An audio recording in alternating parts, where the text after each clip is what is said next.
way to collective life experiences. The way in which education is put upon not just African people, but all people. Its purpose is to control and to contain in a box. And if you ever step out that box, you will then see a world that is outside the box. As my pen inks, my mind speaks divine bloodlines, abstract concepts, metaphors, and simplistic sublimes. My delivery's okay, but my writing's another time. Zone of its own like honeycombs and armies inside of my mind. I think it right to kick it, then go and hide in the furrows and the jungles of Jamal's hidden eye. Caught you staring, maybe glaring, still I will not comply with the status quo. Is freedom, bro, that I hold on high. Hip hop.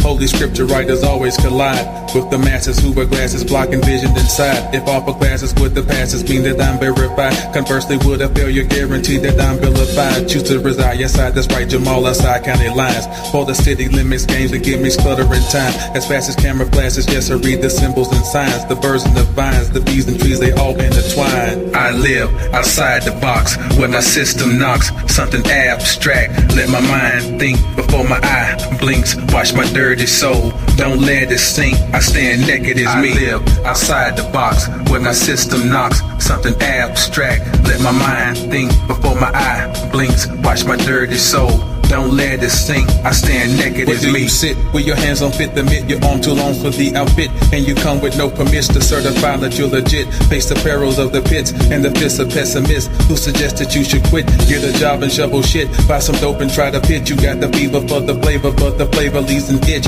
And until you scratch the bitch, as a slave you be his pig. Now take a step into this ditch that you dug. Can you dig? We're adults, no longer kids. For mistakes, just consequence and hesitance. Go cleanse the lens that's been sold by foes and friends, lovers, teachers, preachers, kin. Like piston in the wind if you don't start over again and change your thinking. This lesson is about your perception. Your mind is the ultimate weapon. False reality's the ultimate deception. 1, 2, mic check it, we break it in a given second. I live outside the box when my system knocks something abstract. Let my mind think before my eye blinks. Watch my dirty soul, don't let it sink. I stand naked as me. I live outside the box when my system knocks something abstract. Let my mind think before my eye blinks. Watch my dirty soul, don't let it sink. I stand naked as me. Verse 3, in the midst of this reality, refuse to be a casualty. So casually my mind patrols the galaxy where atoms be colliding with themselves and splitting constantly. Explosion and destruction is the birth of creativity. I'm crazy, see, maybe what you think of me. Well, I agree, it takes a little lunacy to see outside the fantasy. Imagine we remove the canopies, caps and coverings, exposing the true piano keys and play these melodies. The people would be pissing, levy penalties on enemies, and government officials will be running for the hills and flee the tyranny that you inflict with clip car reciprocity. You follow me? Hands up in the air and raise them hurriedly, ferociously. Emotions be the captain soul, so let them sing a herd, no blur. Vision 2020 peep, planet surfing, megahertz and frequencies. You feeling me? You feeling me? You feeling me? You feeling me? You feeling me? You feeling me? You feeling me? You feeling me? You feeling me?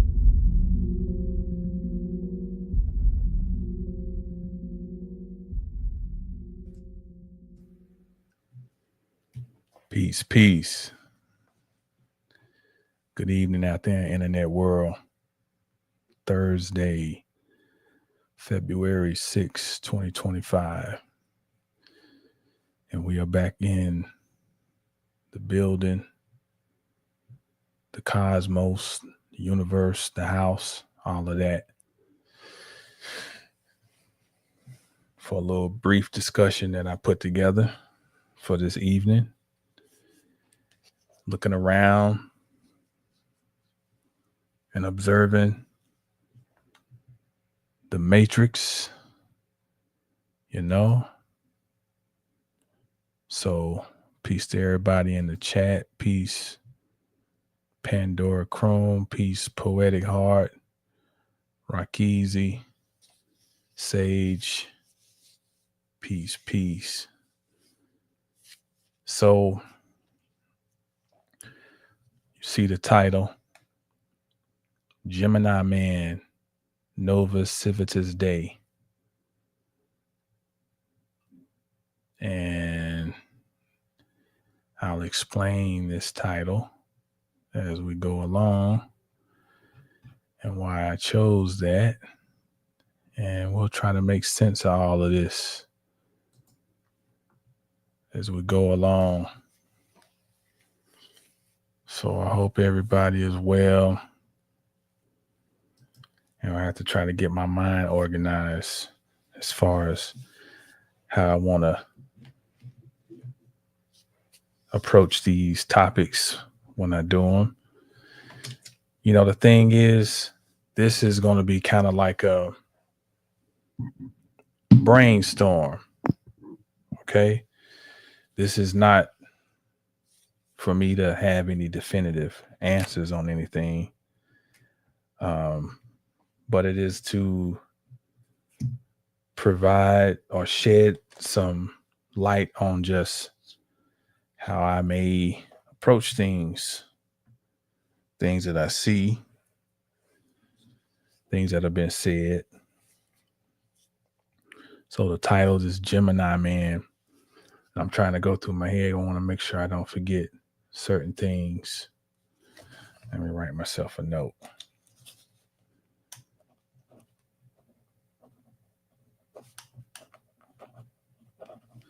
Okay, so Gemini Man.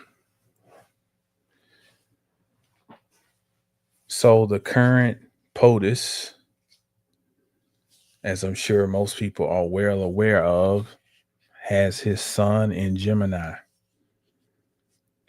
And he is a Leo rising. So not only is his sun in Gemini, but his sun is his chart ruler. And peace, Andrea. Peace. So he's a Leo. Thank you. He's a Leo rising, sun in Gemini. Leo is the sun is his chart ruler. But his sun is answering to Mercury because his sun is in Gemini. And Mercury is a complex energy or a complex ambassador or archetype. Mercury, which is also Hermes, it is Tahuti, Thoth, and arguably several other mythological figures / archetypes. But what's unique about Mercury is it can travel into any realm. It's fleet-footed, moves fast. This is why we associate Mercury with thought, because we know thoughts are faster than the speed of light. Mercury possesses, with all of its intelligence and all of its ingenuity and attention to details, in Virgo, recognition of everything there is to see, Gemini.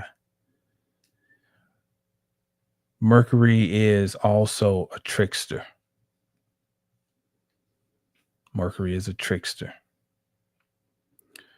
because it possesses great dualistic energy, especially when it's in its ambassadorship in Gemini.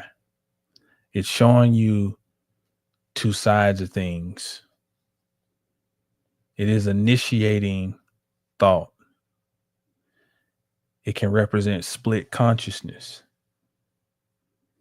intelligence, and cunning.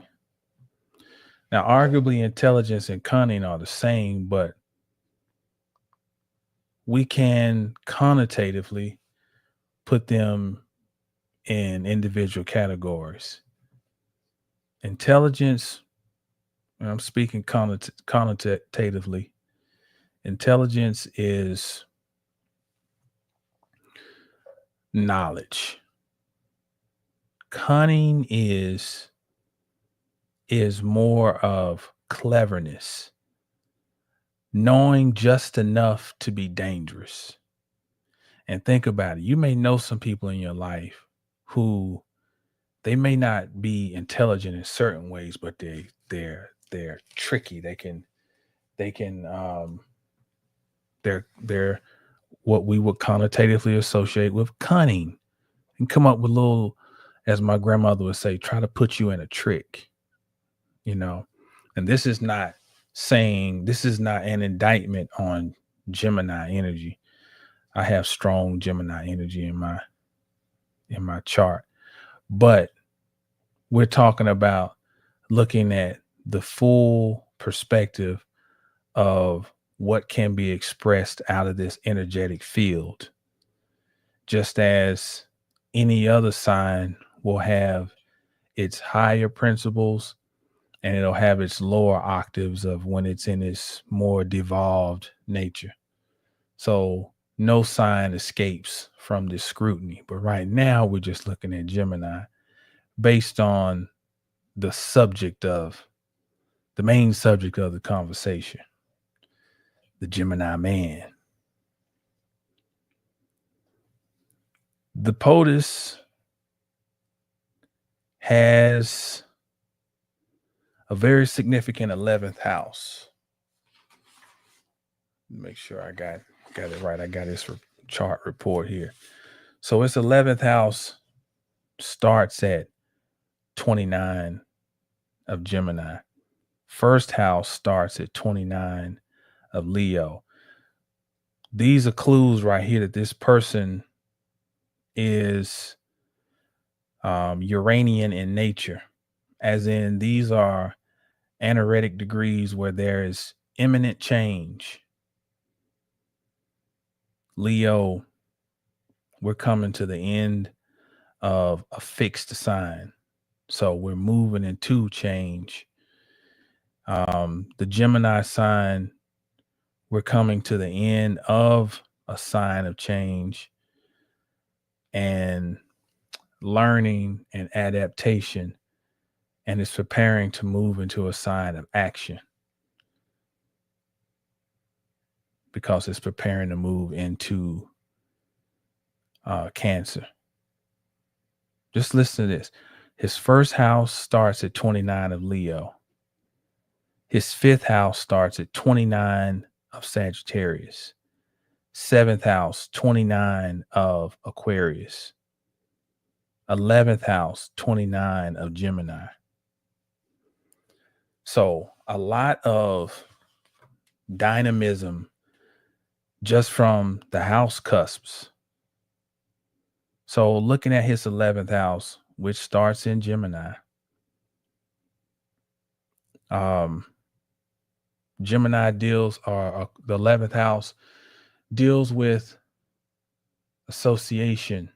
It deals with association based on where my individual expression, fifth house, Sun, Leo, is accepted. 11th house.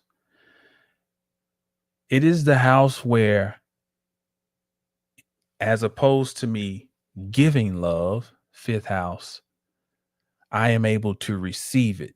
11th house. 11th house is also the house of future endeavors, future goals. And one thing about this POTUS is that he's always pointing to the future. It's always looking down the road, big plans, big ideas. He's able to galvanize people through boastful statements and outrageous claims. But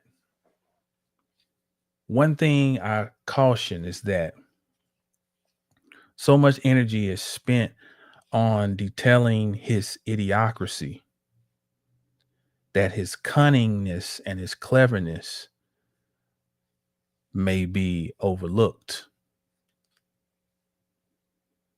He makes loaded statements. He's a Gemini. Gemini is the first mutable sign.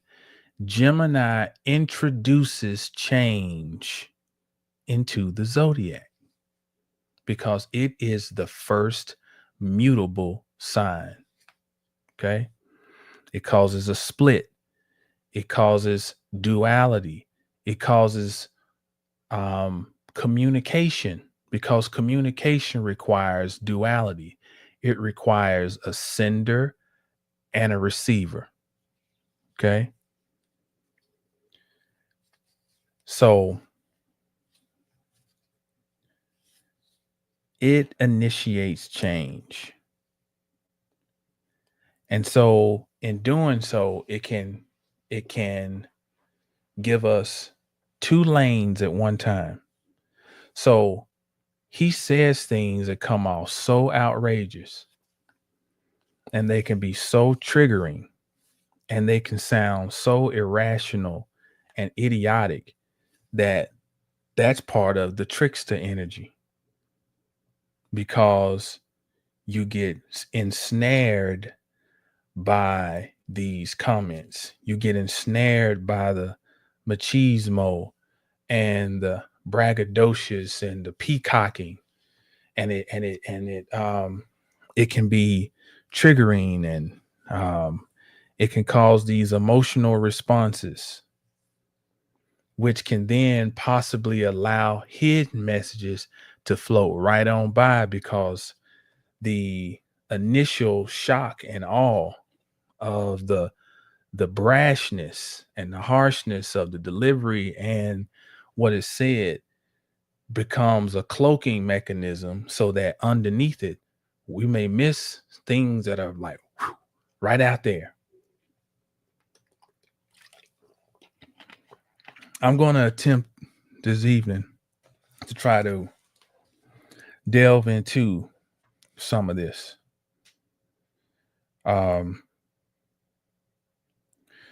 So continuing with him as a Gemini sun, with the sun answering to Mercury, and Mercury being in Cancer. So let's look at this. Peace, Natalia.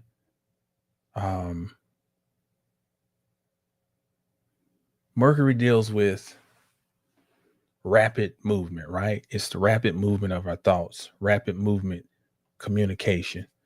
It's the rapid movement throughout our individual area we're in, because it's commuting, places we can get to fast, the commute.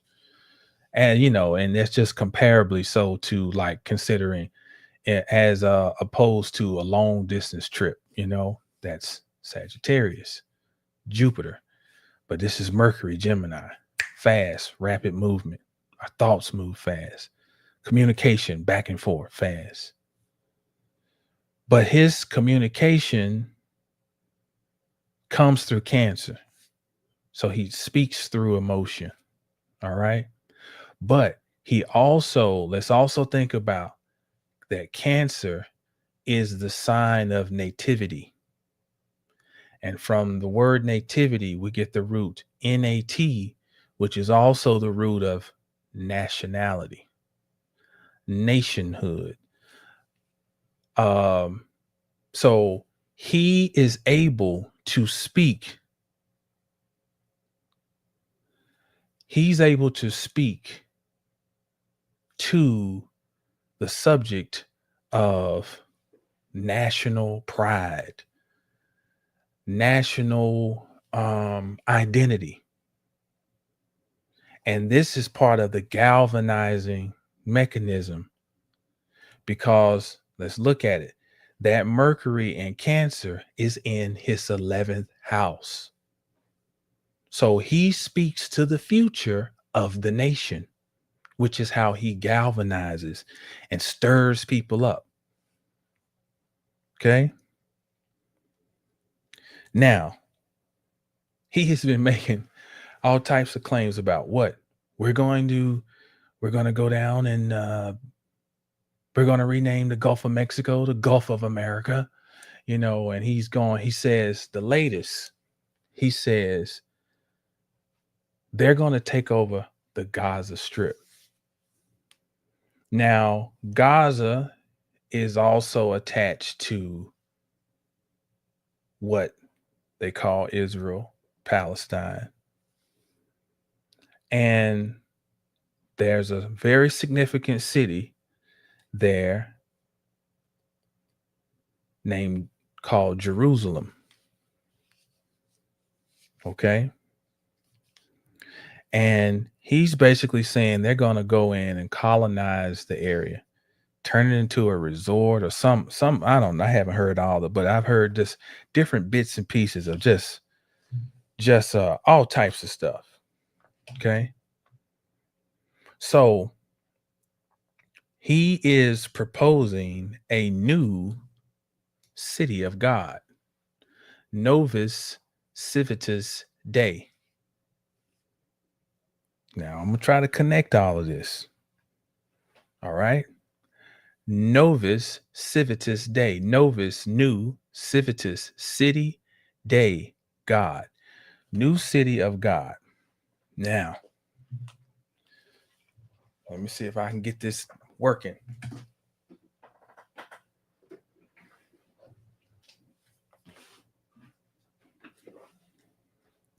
All right. Going old school this evening. The old whiteboard, like back in the day when I used to do my videos. So Novus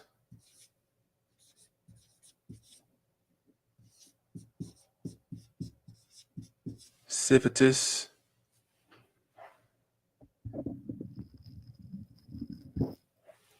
final word day. Now this is the one I want you really to hang your hat on.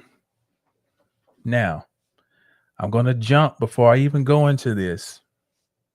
I'm going to jump into something I want to highlight. That an acronym can be set up to represent one thing on the surface that you will present to the masses. And it can have a whole nother meaning or several meanings that lie beneath the surface that will speak directly to an agenda. But because the masses will be trained to think a certain way, the masses would not even have the wherewithal to think outside of what is presented to them at the surface level. Let me give an example before I go into this day part, which can serve as an acronym for DEI. Okay. But before I do that, I want to go into another acronym. During the previous administration, a new acronym was introduced. Well, it's not a new one, but a new usage of an acronym was introduced. I'm going to try to turn my camera.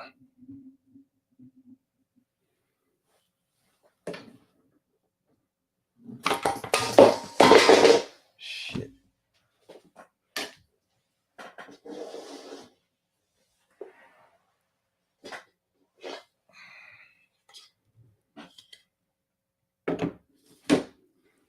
So a new acronym was introduced, or a new usage for this NLP. So it's a little glare. You just have to deal with it. Let's see if I can. No, I can't get rid of that glare. I'll write it over here. NLP. Now, the way it was introduced was as news literacy project. But does anybody else recognize this acronym applying to something else. I'm gonna give it a couple seconds in the chat while I get me a sip of water. Let's see if anybody else recognizes something that's became pretty popular in the last 15 years that same acronym applies to.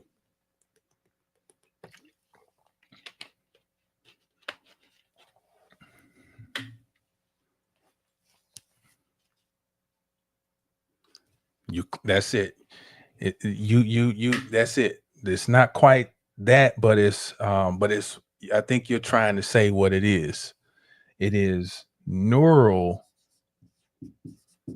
I think that's what you're trying to say. Neural linguistic programming.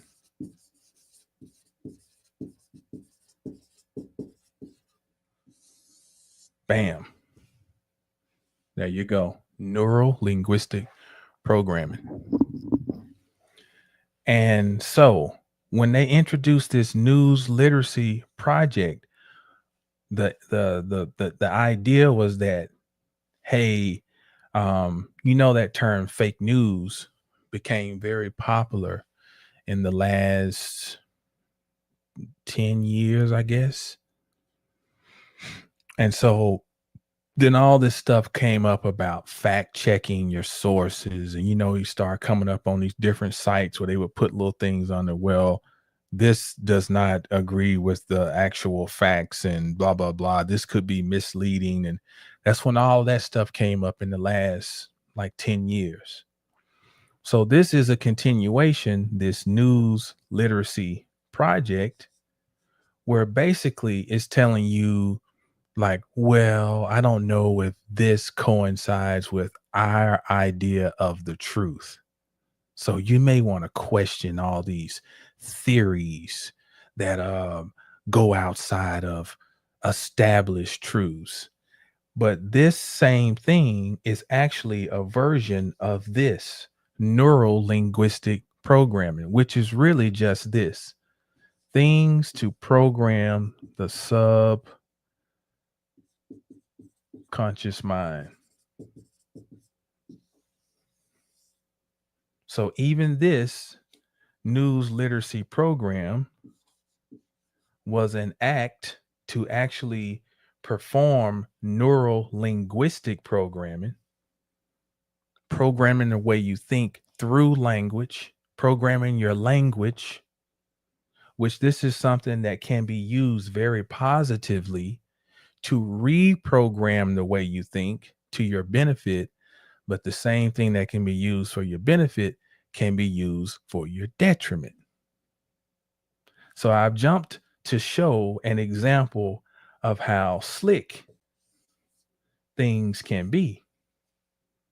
Okay, so that's just an example.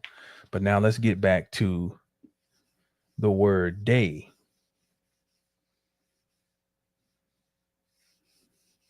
Okay. Because one of the big triggering things right now is this thing called diversity, equity, inclusion. Now, my question is, why did the name need to change when it's basically affirmative action?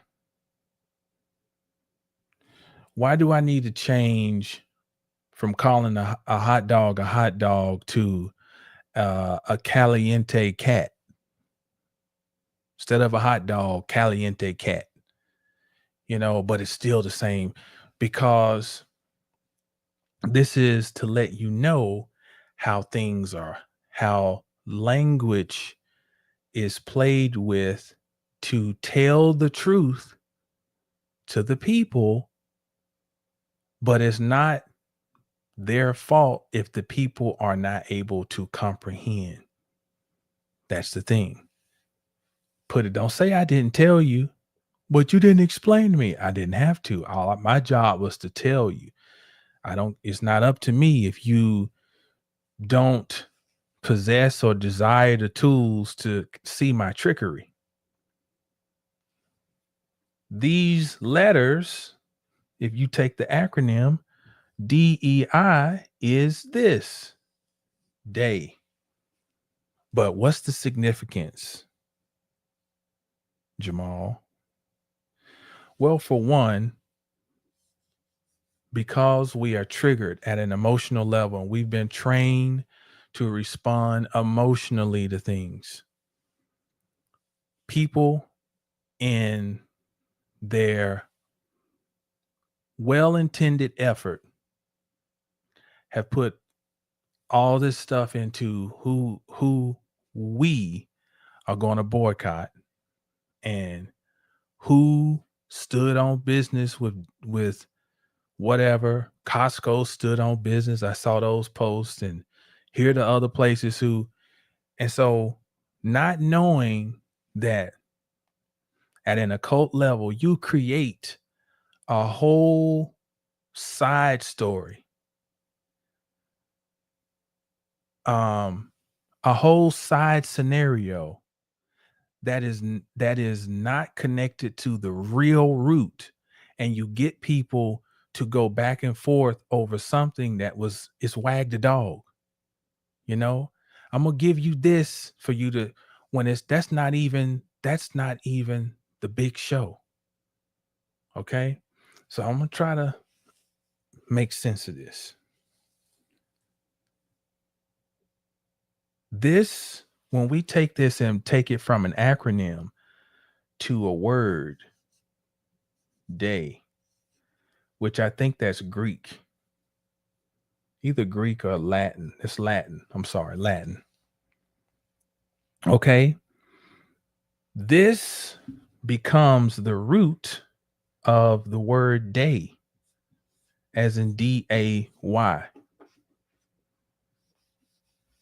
Okay. This is also where we get the word dawn. It comes from this. They both come from this root family, DEI. All right. Check this out. The word deity, again, comes from this family, DEI. Now, the actual definition of this family as attached to this root, DEI, is clear, bright.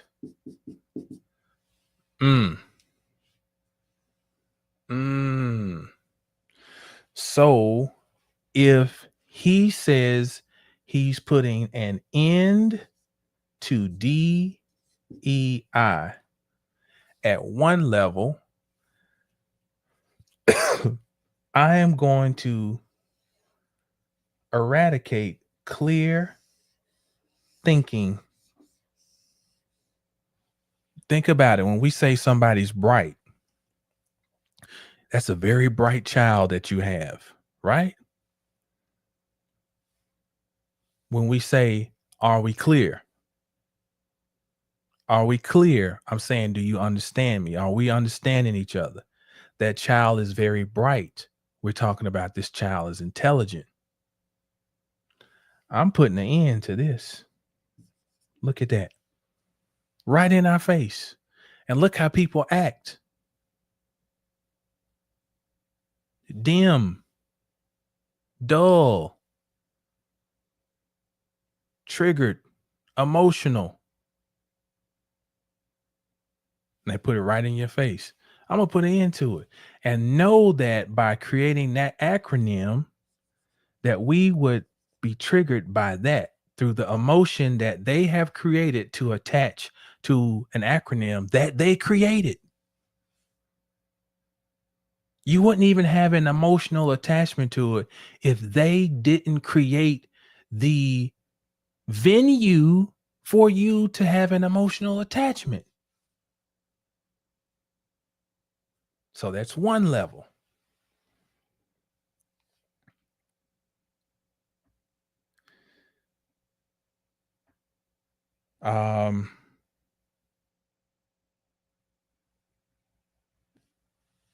The Spanish word, all of us who took Spanish in school, you know it's dia. Dia de los Muertos. Dia. And so dia also coincides to here. Same thing. Okay. But clue, because it would also coincide with deity. Now think about this. Our days of the week are named after deities.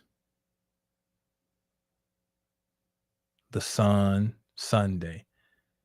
The moon, Moon Day. Mars, Tuesday. And Spanish gives us all the clues.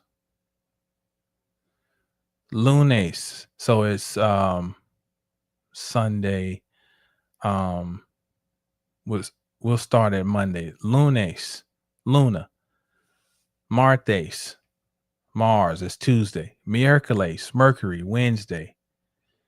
Viernes, that's Jupiter, Thursday. Lunes, martes, miércoles, jueves, that's Friday. Sábado, Sabbat, Saturn, Saturday. Domingo, Sunday. So there are deities associated with the 7 days. So at another level, if he says, I'm putting an end to DEI, then he's putting an end to deity. I.e., he's saying your idea of what is divine, I'm putting an end to it. Bam. So look, this is the magic of language. I'm putting an end to clarity and intelligence. I'm putting an end to divinity.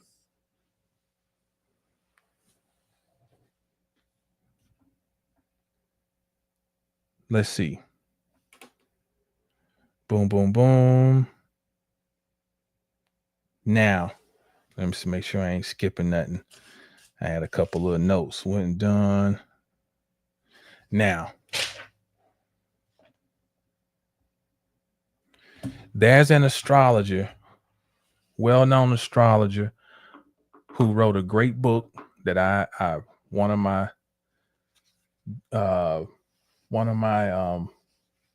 book I really enjoy, respect. It's called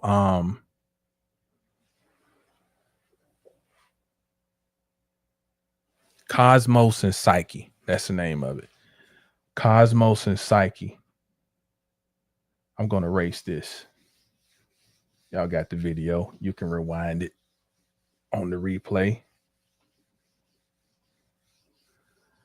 So Cosmos and Psyche is his book, and he tracks all these major events based on these outer planets, like Saturn, Uranus cycles, Pluto, Uranus cycle.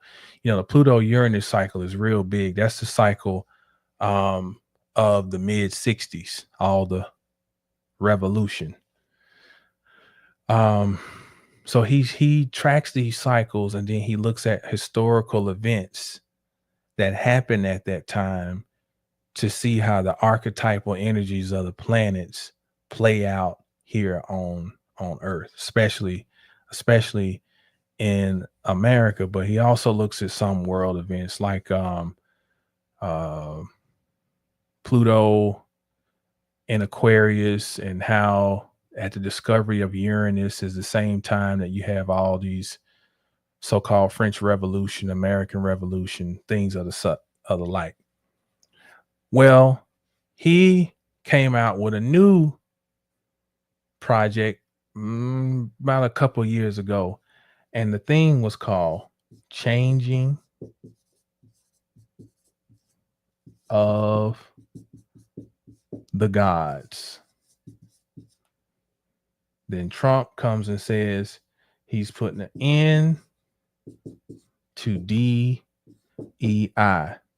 And again, DEI is the root from where we get the word deity.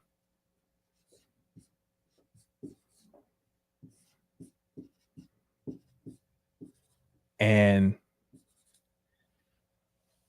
whatever he's doing at a certain level represents a changing of the gods, because he's not a part of the same cartel. Only cartels run this. But this is a different cartel, way different. Okay? So he represents a changing of the gods, and the people are just cannon fodder. Even the same ones who make America great again, and by God, they don't know, cannon fodder. And that'd be the worst. It'd be the worst for those to realize. And a lot of people, a lot of so-called conscious people really kind of went to bat, like they became super Trumpites. I don't think history's going to be kind. I don't think history's, how did they say that? That ain't going to time. I can't remember the phrase they use. That ain't going to age well, But nonetheless, when we start shifting now into a little deeper perspective,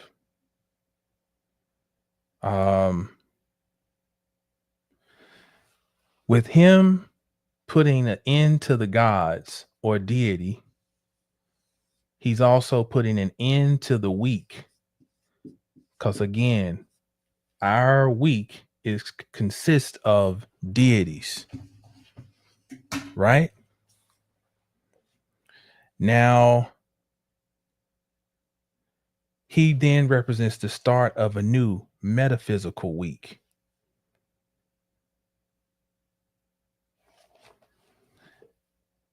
I talked about in another video about how this number 14 keeps showing up everywhere. As a matter of fact, his birthday is on the 14th of June. We have a significant eclipse that comes up on the 14th of March, total lunar eclipse. And what's interesting is that it'll be a south node eclipse in his first house. That might be something to keep your eye on. March 14, total lunar eclipse. I think it'll be at 23 of Virgo. He was born on a full moon. So this will be a full moon grand cross in his chart. He was born at 22 degrees, I want to say, of Gemini. The moon was at 22 or 21 of Sagittarius. So this eclipse will be a full moon cardinal eclipse by house, mutable eclipse by sign. So I don't know. This may be something to be very interesting. This may change the world. I don't know. But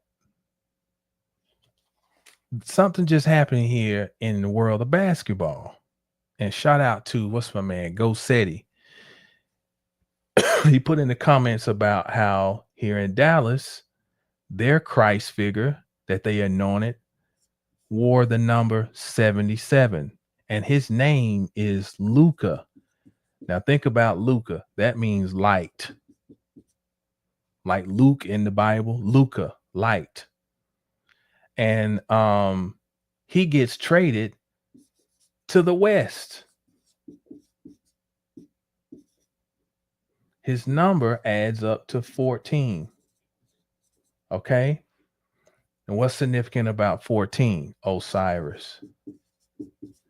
he's chopped up into 14 pieces. And Osiris is called the Great Westerner.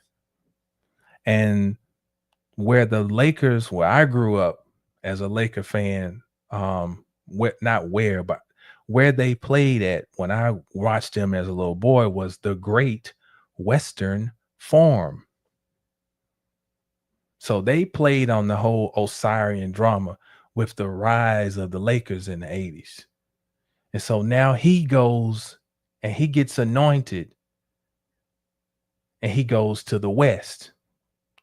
They're going to have around here Luka Doncic Day on all the channels. So definitely playing out the whole thing of him being a Christ figure. Now he comes from somewhere over there where you can't pronounce the name, but it probably was part of the former USSR. Trump's wife, Melania, which is the head witch who's behind, she's the one who's got the juice. She's from Slovenia, I think. So this is something to pay attention to. This guy, her changing of the gods. Like I said, I don't have any answers here. I'm just throwing out things to ponder. Something else to ponder on. That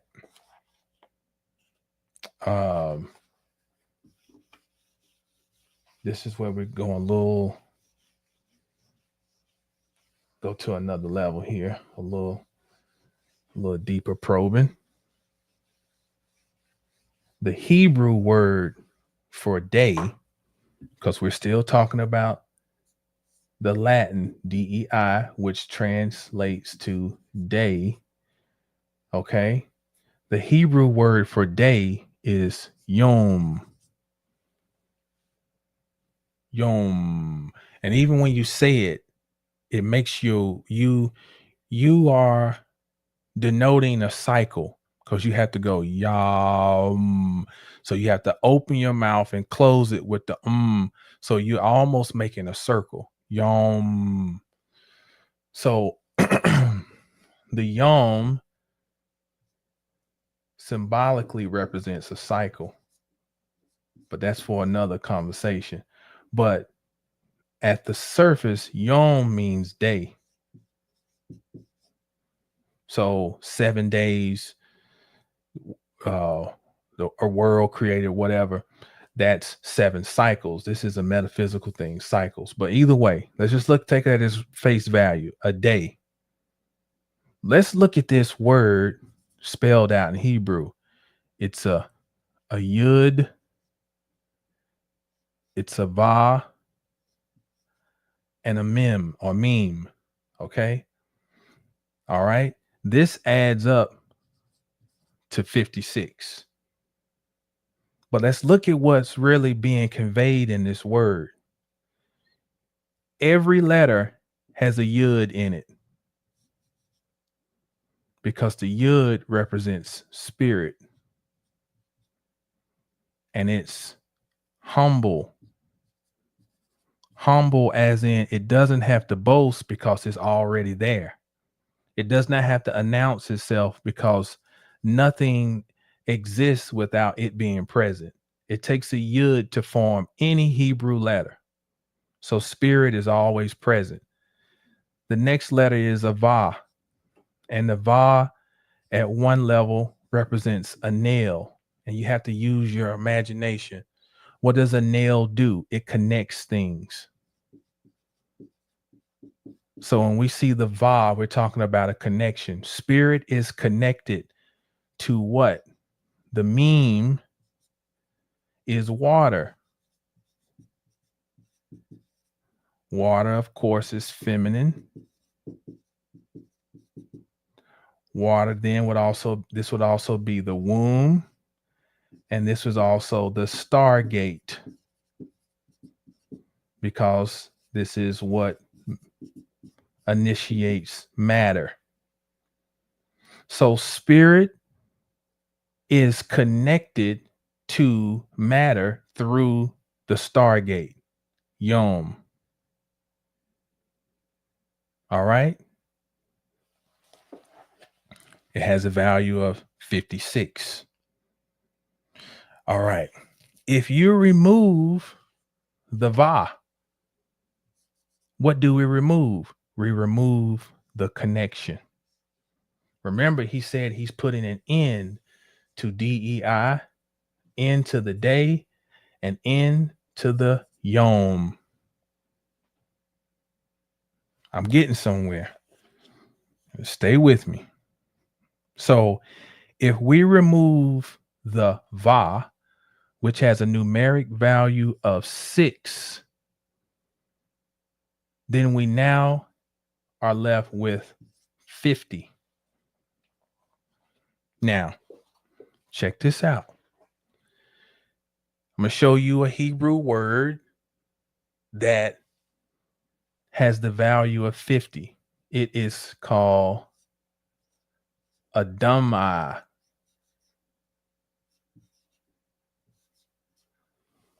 Adamah. Adamah is one of the words for earth. All right. But in there, we have the word Adam, because that's Adam right there. The is what makes it earth. Okay.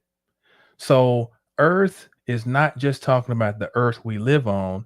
It is actually talking about the vessel you live within is your earth. So just stay with me. This is Jamal's conjecture here. I ain't get this out of a book. If you remove the connecting piece, this can represent just this little equation of 56 minus 6, 50 can mean we just have a vessel where we just have a human who is disconnected from spirit. Now, remember, Va, which means a nail, has a numeric value of 6. So if I subtract 6 from this 50, I get the number 44. And guess what? There's a Hebrew word that has the value of 44. There are several. I'm just pointing out this one for my sake of driving my point. Dim. That right there spells dim. You know what that means? Blood. And it has a value of 44. What I'm trying to show here is an equation that I think summarizes the times that we're living in. We around here arguing about Target and Walmart or whatever else, or talking about Trump stupid or Trump racist, or yo, that ain't even the play. The play is he's a Gemini. He can come out and say one thing, trigger you at one level, and lay in a whole another thing underneath. He said, this is going to be a technological revolution. Tech is going to be a priority. Who is his man that's behind him? Old Muskie, who arguably is consists of something off planet. Okay. So what do we think the possible motives would be behind a technocracy? We always think it's money. We are common people, so we tend to get tricked into thinking that everything's about money. It ain't. It ain't. If you go get the series Fringe, the first episode that comes on, it says the detective Donham, she goes to some conference and she's investigating something, and the dude tell her, "Oh my dear, it's never about the money, it's about the results." That hit me. It hit me. It stayed with me. We saw that series like 10 years ago and it stayed with me. It ain't about the money. We always think it's about the money. The pharmaceutical industry is not about the money. It costs them pennies to make these things they put out. And they make sometimes it's 35,000% profit, 350%, 350,000% profit. I mean, ridiculous. So naturally we think that it's just greed. No, it is to control an outcome. And the outcome is that you don't want people to actually evolve and become G-O-D. Shout out to C. Freeman L. That's the great mission. You are not to become G-O-D, because when you do, it kills parasites. Parasites.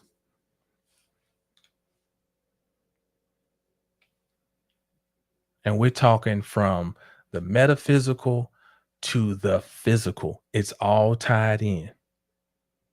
So I'm about to read you something from Rudolf Steiner that is going to support this theory that I've laid out by just using rudimentary math, by taking Hebraic values, subtracting a significant piece, which I think is the nail, the connecting piece. The nail is a joining piece. Okay.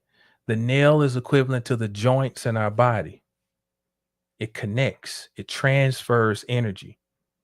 If I'm doing a squat, I need to have my hip joint and my knee joint and my ankle joint to be working in unison to transform energy or force to oppose gravity. I need those joints to open, close, open, close. That's what the nail serves as a joining piece. It transfers energy. Okay. So we need to take out the transferring piece, or the transference, the ability to transfer. And that's how we disconnect.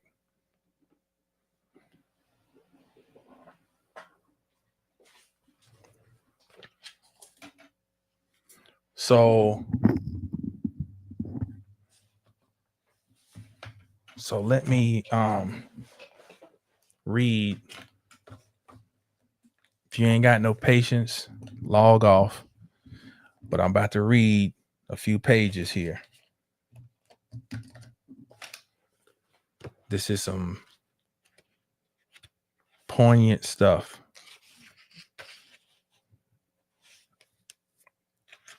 And it's funny that we're talking about 56 because I'm going to start on page 56.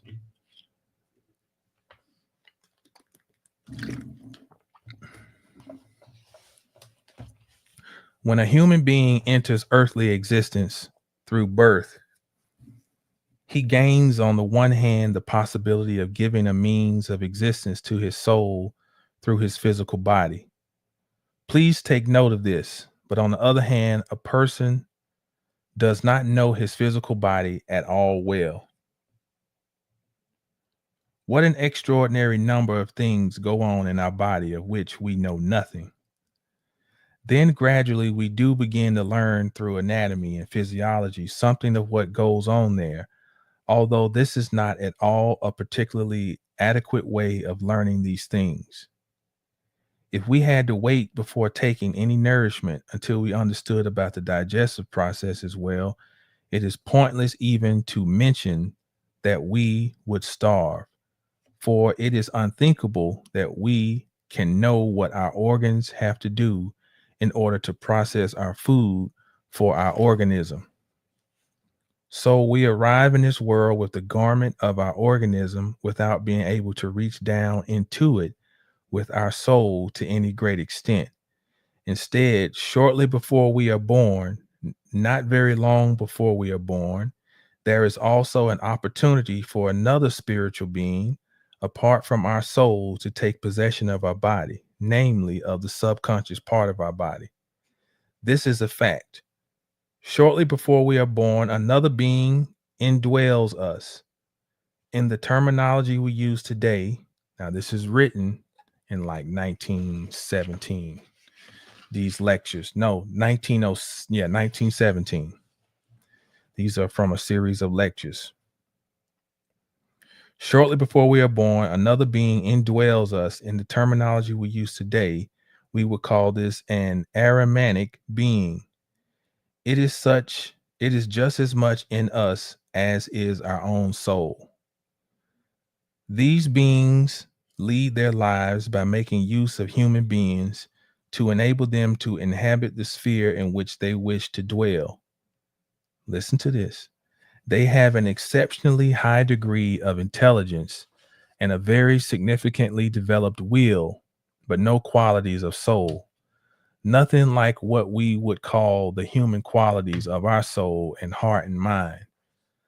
So we proceed through our life while having our soul and also a double who is far cleverer than we are, very intelligent, but with a Mephistophelian intelligence, an Ahrimanic intelligence, and in addition also an Ahrimanic will, a very strong will, a will that is much more akin to the forces of nature than it is to our human will, which is ruled by our heart and mind.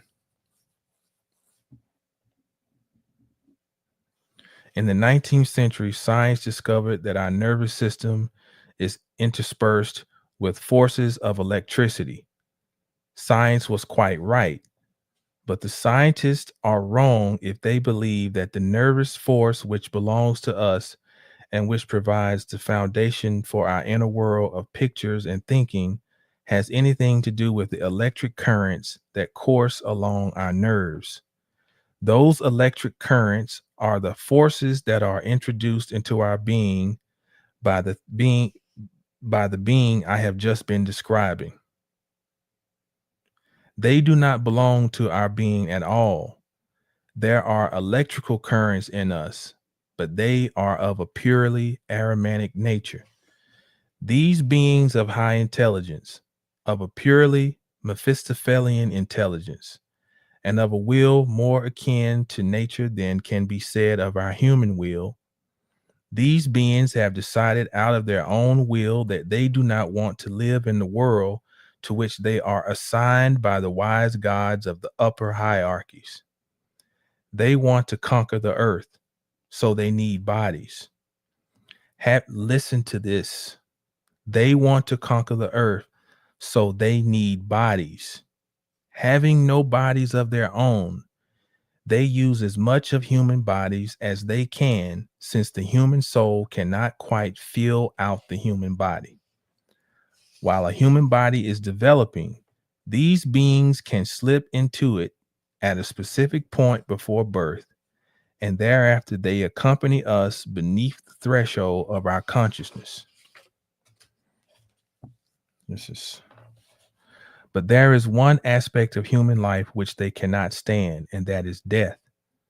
So they always have to depart from the human body they have invaded before it is afflicted by death.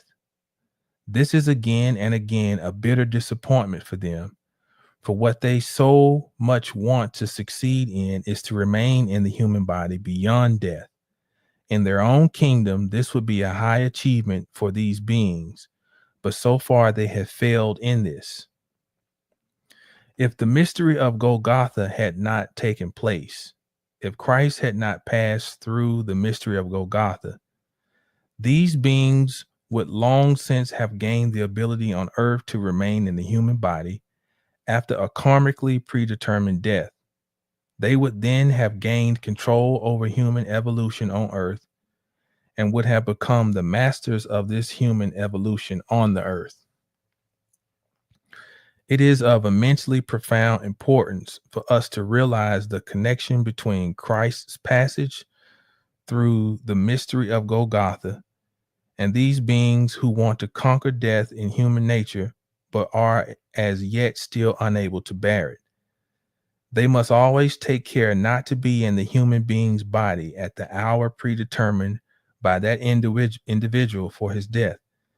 They must desist from maintaining that body beyond the hour of death and from lengthening the life of that body from lasting beyond that hour of death.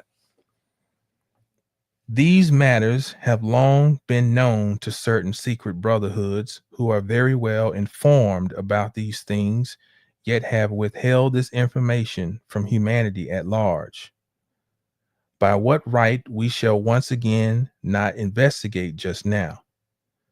But as things are today, it is quite wrong to desist from gradually arming people with such concepts, for they will need them when they have stepped through the gate of death. Everything we experience here, including what lies beneath the threshold of consciousness, is needed by us after death, when we have to look back to this life, and in this looking back must comprehend it. For being unable to do this is the worst thing that can happen to us. But our concepts of understanding this life as we look back over it are insufficient if we cannot throw light on a being who plays such a part in our life as does this Aramanic being, who takes possession of us before birth and is ever present as a feature of our subconscious. Our concepts for understanding this life are insufficient if we cannot throw light on these things, for wisdom is transformed into light after we die. Okay, a little bit more. These beings are very important for human life in every respect, and knowledge of them must and will gradually take hold in humanity. But this knowledge must take hold of people in the right way and cannot be allowed to be spread around by secret brotherhoods who want to use it as a way of increasing their power, nor, above all, may it be permitted to be kept secret as a means of increasing the power of certain brotherhoods who work egoistically. Humanity is striving to gain all around knowledge, and such knowledge must be allowed to spread. For in future, it will not be beneficial if secret brotherhoods can use such things as a means of spreading their own influence. Knowledge of these beings will increasingly have to take hold in humanity over the coming centuries. Over the coming centuries, human beings will increasingly need to know that they bear a double within them, an Aramanic Mephistophelian double. Human beings need to know this. Already they are developing a number of concepts which, however, remain rather meaningless because people do not yet know what to do about them. People are developing concepts which can only be properly comprehended once they are linked with the facts that underlie them. Something is opening up here which will in future definitely have to be pursued if humanity is to meet with endless hindrances, endless frightful happenings. This double of whom I have been speaking is neither more nor less than the originator of, listen to this, dig your heels in. This double of whom I have been speaking is neither more nor less than the originator of all physical diseases that arise spontaneously from within. And to know this being fully is what is meant by organic medicine. Diseases that come spontaneously from within, not those caused by external injuries, do not come from the soul, but from this being who is the originator of all organic diseases that arise spontaneously from within. This being is the originator of all organic diseases, while his brother, whose nature is luciferic rather than Ahrimanic, is the originator of all neuropsychological and neurotic diseases. All diseases which are not really diseases at all, but merely, as one says, nervous diseases, hysterical diseases, and so on. So medicine must become, last paragraph, spiritual in two directions. That's worth reading again. So medicine must become spiritual in two directions. The fact that this is required is shown, as I mentioned in Zurich, by the way psychoanalysis, together with other ways of thinking, is coming to the fore, although it involves having to deal with spiritual entities while not knowing enough about them. So one is at a loss as to how to deal with phenomena that are entering more and more into human life. It will thus be necessary for certain things to happen, even things that may be harmful in one respect must happen because people need to be exposed to this harm in order to overcome it and gain strength by doing so. Wow. So I'll stop right there.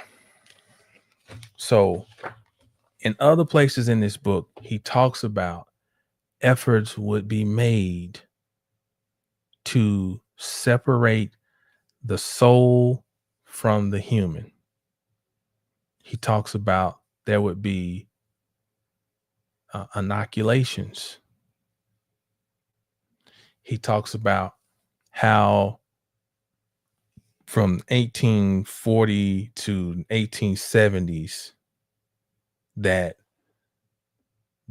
this energy pervaded, and there was a doorway open where man could be jettisoned forward in his or her knowledge of self to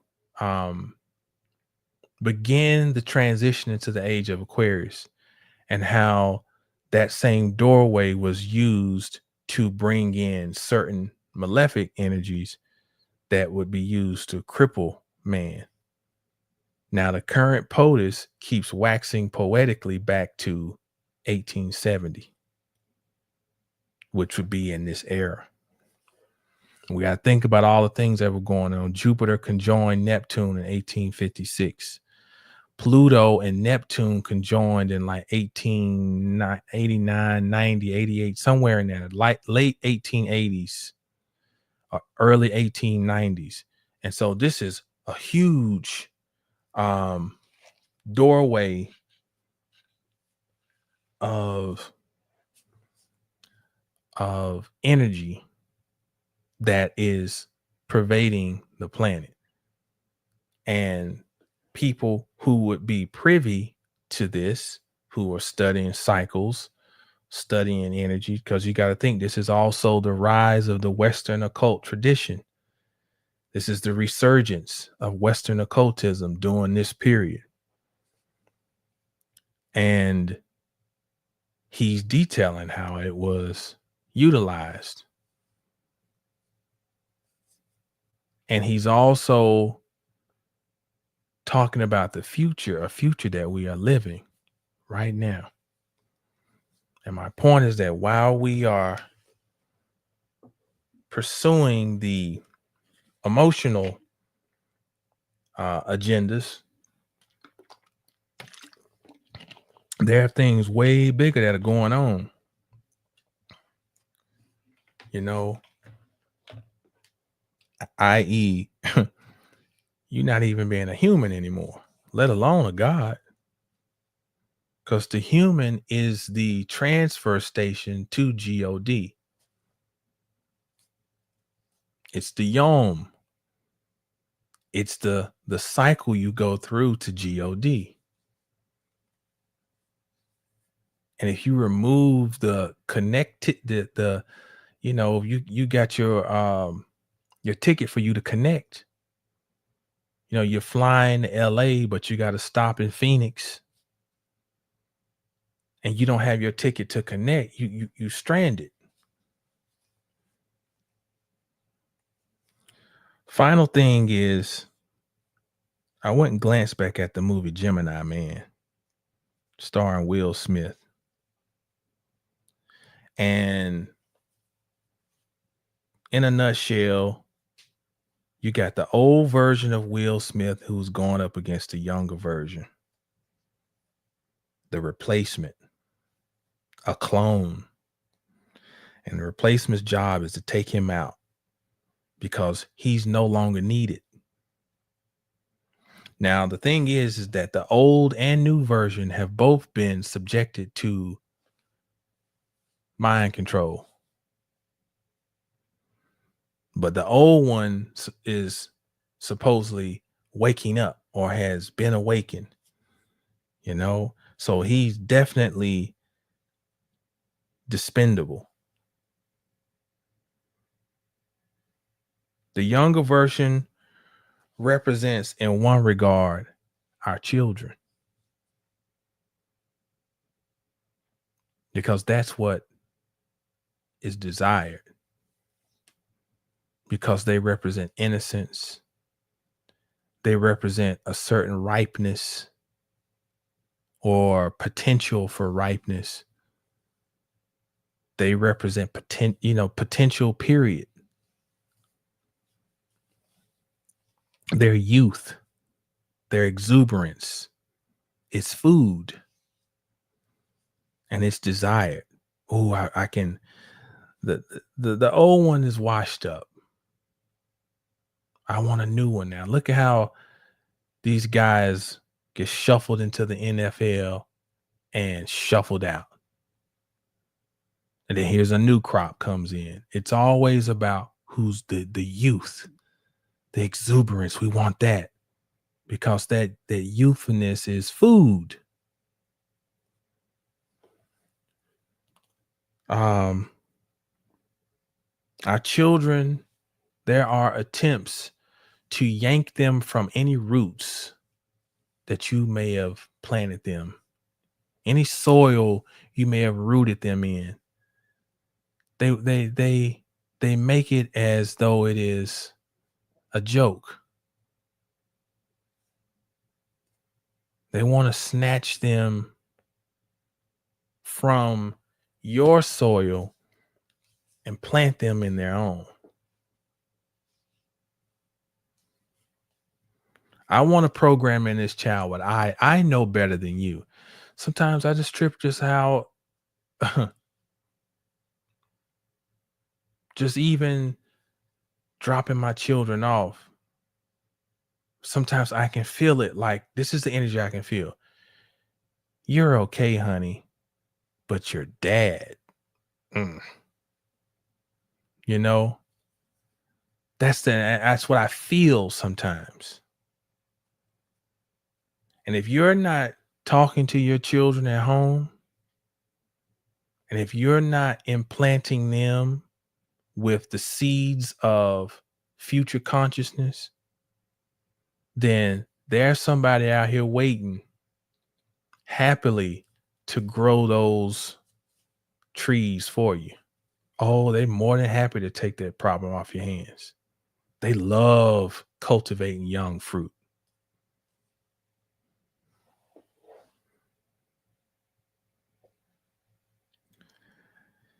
The drama between the two in this movie, Gemini as in the split, the duality. It also made me think about meiosis and mitosis. Meiosis is the splitting before fertilization, and I think mitosis is the split that happens after, somatic cells. And the splitting, we're talking about a clone. So somebody took his DNA and they went in and said, we're going to control this fission that naturally happens. Like we are walking nuclear plants. The woman is a nuclear plant. Like once that fertilization happens, you know, it's like a nuclear reactor. It's an explosion. It's the real Big Bang. And then somebody said, we're going to step in and I want in on that. Any Big Bang go around here, I want in on it. I want to cut. I got some say so on that. So I see the cloning thing that happens coinciding with the splitting of the cells, as it also representing that separation of spirit from man. Because if I come in the process and I direct the fission, this nuclear reaction, I then come in and sever the whole spiritual component. And I make a blood sac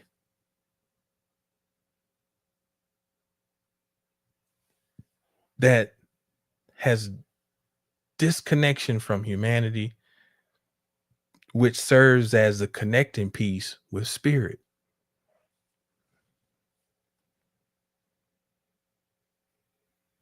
They are fighting in one of the major scenes in the movie. Will Smith with his young clone. They're fighting in this cave, and the cave is full of these skulls. Now, when I was reading Steiner, he referenced Golgotha. Those caves to me were symbolic of Golgotha. And Golgotha, as in skulls, we know that you have a skull here, but you have a skull down here too, your pelvic region. Those are both Golgotha. So it is to control, because it's the two wombs. This is the womb that creates thought, then the womb that creates physical life, or brings in the stargate that brings in physical life. And to me, that represented a fight within the womb for control over it. And two entities fighting inside the womb. So it also brings in that Jacob and Esau thing too, the twins fighting in the womb to see who will emerge. Fighting at a conscious level to see which form of consciousness will emerge.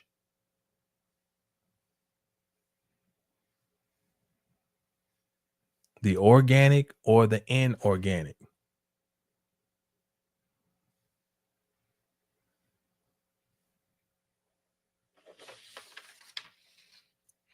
So I guess my whole reason for this little dissertation, if you will, is just to try to continue to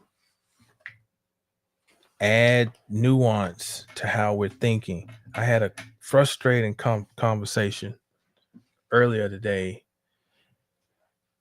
and trying to explain to someone about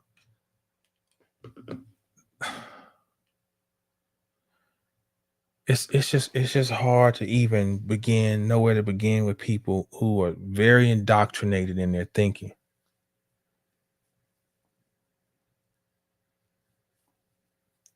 And I felt just kind of disheartened, because I'm just thinking about it's you look, and as much as I talk about there ain't no we, there ain't no us, da da da da, I'm still human. And there's something in me that's like, I feel like, okay, I want to at least try to show you what I'm trying to say.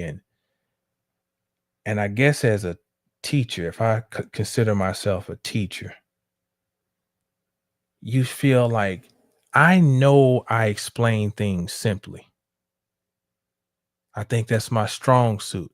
I think I can take something that may be complex at certain levels, and I can bust it down and make it palatable, simple. And I guess the thing was, I said, I know, because I talk simple. I'm from the South. I talk slow. I have a drawl. It's simple. I know you can understand what I'm saying, unless you just don't want to.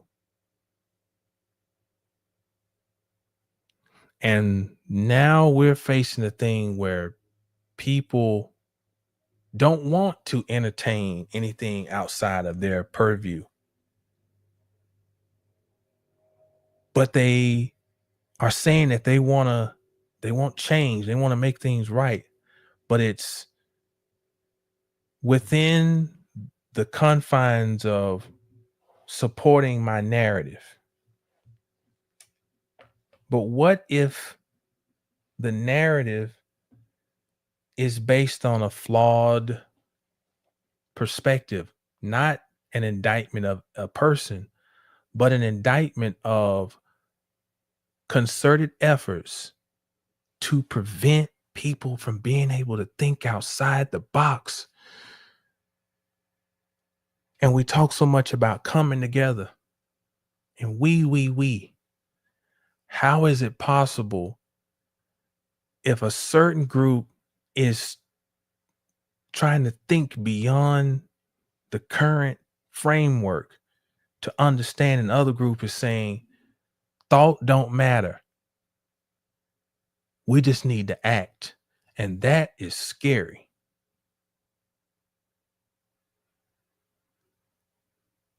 That becomes a liability.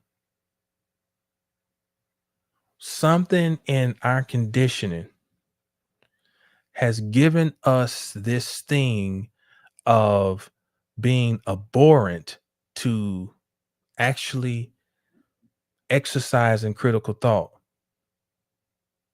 And there's been this divergence or this severance from spirituality and being able to think critically. We've been confined to, you got to either be left brain or you got to be right brain. And if you show critical thinking, then you're labeled as left brain. And I remember way back when this is probably 10 years ago,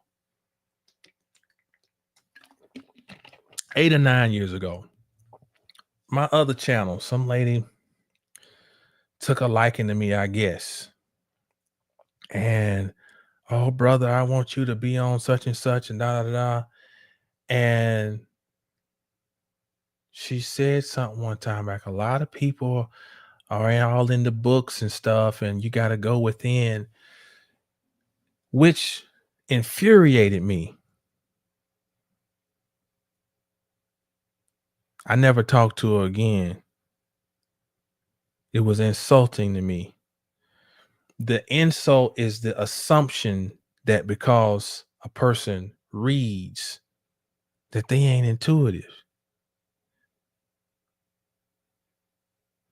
And not understanding that you have two sides of your brain, that they both need to be fed.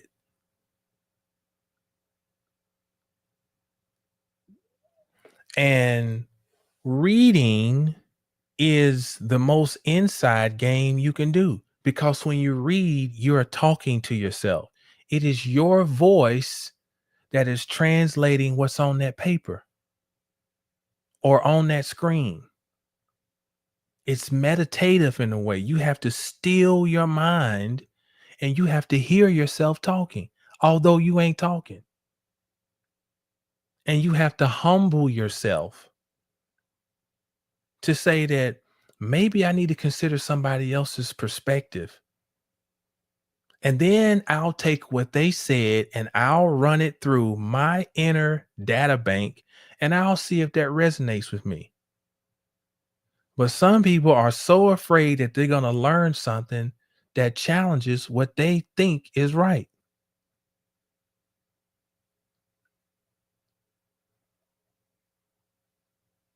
Or we've been misled into thinking that being scholastically inclined applies to some other culture. But then you'll come back and brag about, we was the first. So if you're the first, and who wrote the first books? Who are the authors of? So how can you be averse to studying, but at the same time claim that you were the first of everything? And it's really a form of egoism. I've met a lot of crazy people under the banner of being spiritual. And I mean crazy. So you got to be careful, and you have to utilize both sides of your brain. Don't get locked in either side. That's a part of being God. Utilize all of it.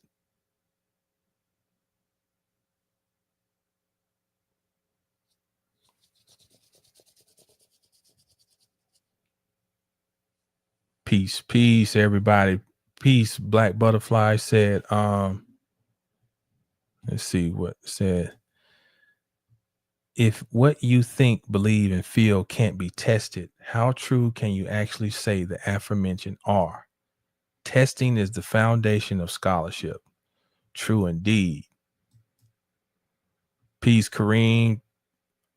Peace, Andrew. Andrea, I'm sorry. Goddess 11. Yeah, I mean,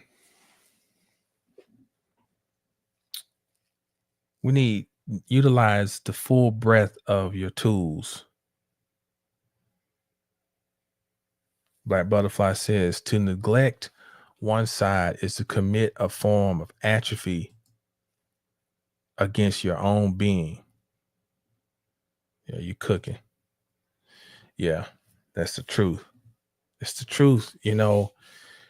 Just try to, when you see something's thrown out and you see everybody naturally reacting one way, try to develop the ability to step back and be like, wait a minute. Is it possible that it was intended for this reaction to be this way? And let me step back and look at this thing from another perspective. Wait a minute. Something ain't. Wait a minute. That's all I'm saying. The teacher does not teach you what to think. A teacher's supposed to teach you how to think. Genius is not about what you know. It is about your ability to know. It ain't about what you know. It's about the capacity to know. And then the capacity to understand what knowledge you have acquired. Now that's the real done data. That's wisdom. When you can have the ability to know, you can acquire knowledge, and then you can sit on it to where it ain't just data, it is lived experience. That becomes wisdom. And you have to learn how to sit back and observe and listen.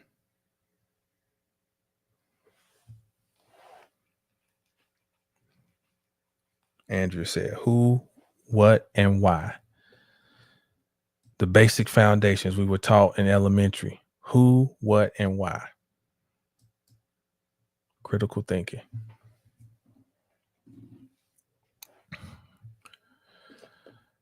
So that's going to really conclude my little offering for this evening.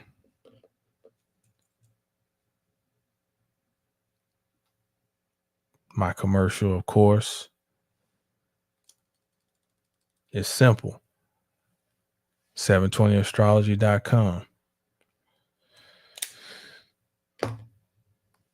I provide a host of astrological services and coaching and learning tools.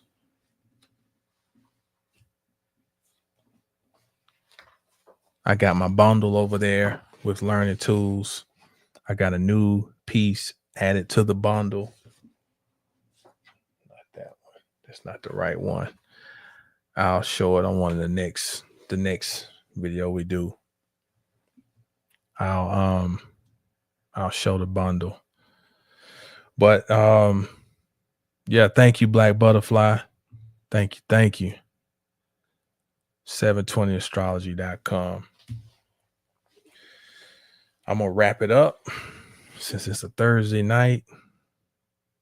And y'all, as always, you're welcome, Natalia. As always, y'all stay down until you get up.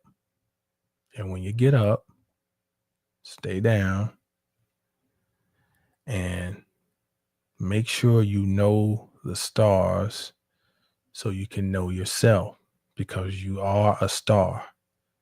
As you study them, you study you.